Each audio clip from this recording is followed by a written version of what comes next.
welcome to a brand new video. Now today I'm going to be talking about the alt-right and the alt-light. Okay, two separate parts of the so-called right on the political spectrum. Now, first of all, I just want to get one thing off my chest. So now this isn't in terms of economics. So this isn't economics at all. This is purely just social issues, basically. So yeah. Now I've got that out of the way, I'll jump into describing the left, which I quite frankly dislike, to say the least. Now the left is a large conglomerate of the mainstream media, Antifa, communists, socialists, Marxists, Labour, Liberal Democrats, Conservatives, all in one huge fucking ball, okay? Now, so let me just try and make things a little bit easier for everyone who's going to watch this. One person, yep, okay, oh yeah, I'll just do this for the one person that's watching right now. Yeah, but seriously, look. So yeah, there's a rope, there's a piece of rope, okay, and I'm going to draw a line right in the middle of that rope, alright, and everyone on the left side of that line is so-called left, okay? They are all liberals, and so-called liberals, and they all believe roughly the same things, depending on how far you go down the actual line, okay? Now, obviously, on the furthest, you would have Antifa and scum like that. You would have people who defend rape gangs of Muslim boys. You'd have all of that stuff. You'd have all of that disgusting shit right at the far left, and then the further you go along, you'd have, like, you know, Liberal Democrats who aren't too far away from the far left, to be honest. You have Labour, you have Conservatives, you have the Greens, obviously, and all the shit like that. And then obviously the mainstream media are quite far left too. And then so the Conservatives are probably closest to the centre of that, but while still being on the left side, obviously. So yeah, and then after that left side, you have the line on the right side. So on the right side, but closest to the centre, is UKIP, I would say, and Nigel Farage and stuff like that. I mean, to be honest, I would probably view Nigel Farage further left than UKIP as it in its current form today, because I do think Nigel Farage is quite weak on some issues. Now, of course, I think he's a nice guy. I agree with quite a few of his political views, but on some views we just differ, and that's cool. So yeah, I'd probably say he'd be the closest to the centre on the right, and then UKIP slightly further along, closer to the alt-light, and then after UKIP you'd probably have like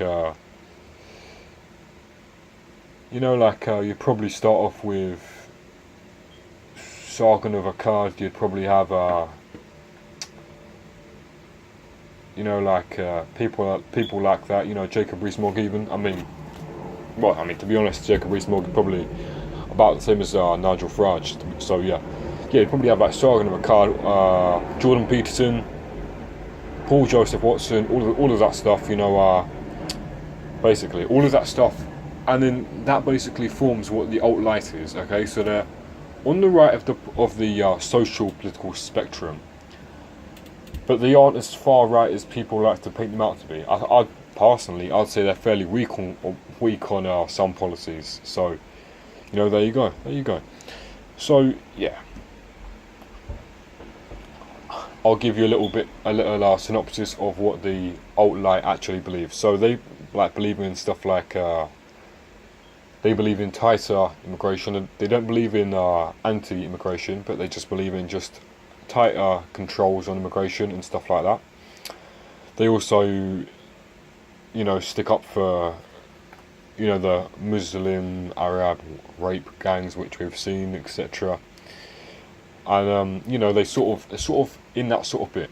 Okay, so yeah, but yeah. And then, yeah, you move slightly further along, you get to stuff like, I don't know, BNP or whatever. You have, like, you start to get lower in intelligence, shall we say.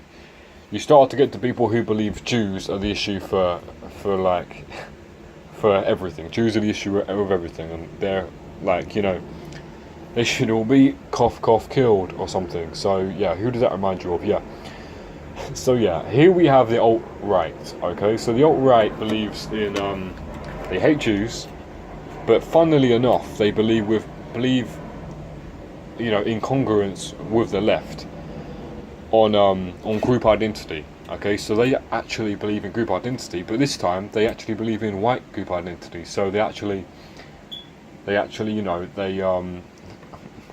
think Jordan Peterson describes it best. He says, the alt-right play the left's game, they just want to win it.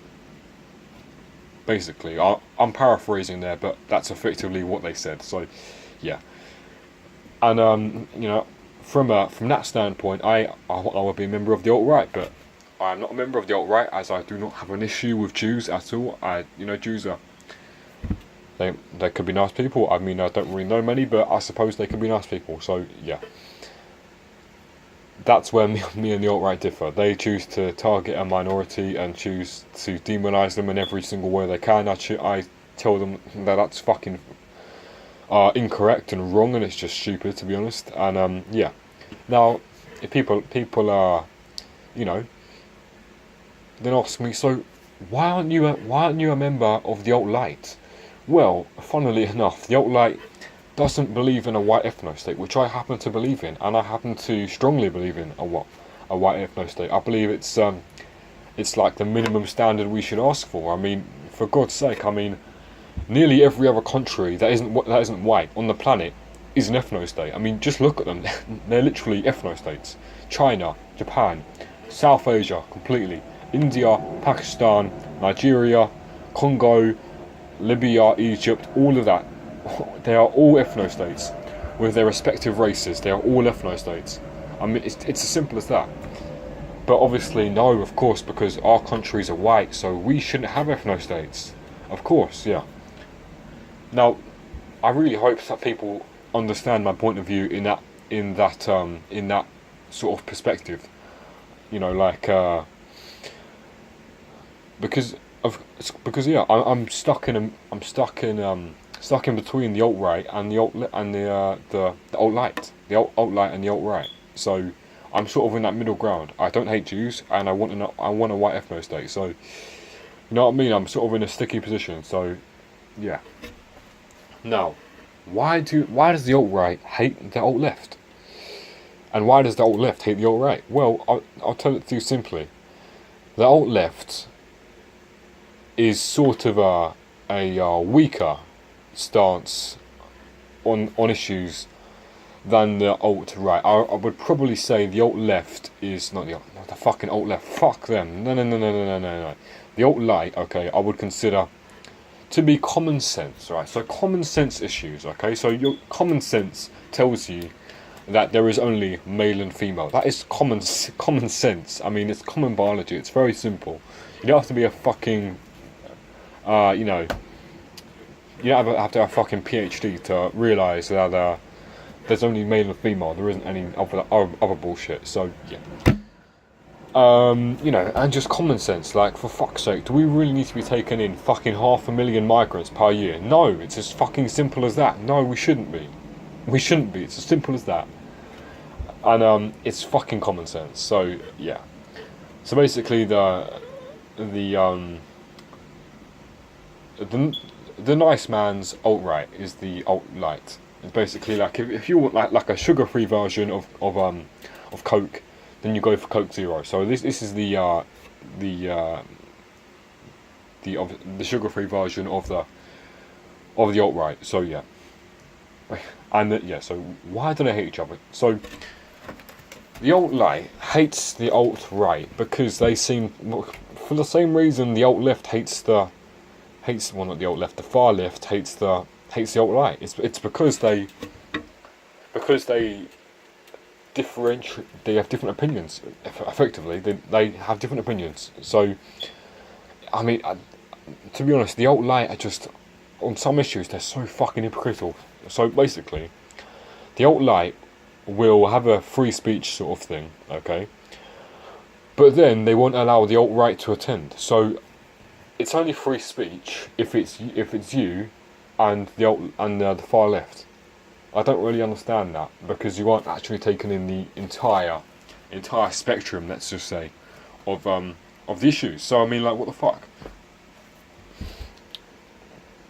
So yeah, basically, yeah. So obviously, yeah, they're pretty free speech and stuff like that. So yeah. Now, why does the alt right, you may ask, hate the alt left? Well, you know, some of the alt right seem to view the alt left as an alternative for the alt right. So an alternative for the alternative, yeah, because they see it as like a pussy, like a cowardice thing to do. To be like, it's basically like being bisexual. So you're halfway there, you're halfway to being gay, but you aren't like fully, doing all that stuff. You know what I mean? So you're halfway there, but you just aren't really confident enough to be or maybe you just don't agree with the alt-right, which is fine, I suppose. And yeah, of course, obviously, if you're a cuckold, then if you aren't in the far left, then you're probably in the Conservative Party or the alt-right. So yeah, basically. So basically, the alt-right view the alt-left as like a barrier between people becoming red-pilled into being a member of the alt-right, and they instead only make it as far as the alt-right on that journey. Which I was for a time, and now I've started to move further towards the alt-right, although I will never be a member of the alt-right, as I will never, obviously barring any drastic evidence, have an issue with Jews. So yeah, for that reason alone, I will never be a part of the alt-right. But as it stands currently, I am moving farther along that line to that way, because the alt-right is just becoming more and more appeasing to the alt-left, not the fucking alt-left, the fucking far left in the mainstream media, as the larger the alt-right gets, basically. So yeah, so as I've said, I'm somewhere in the middle of the alt-right and the alt-right, and yeah, and now it basically goes to you to make up your own opinion on what you think, where you stand on all of this, and yeah. So that'll do it for me today, and I will see you lot in the next video. Have a good one.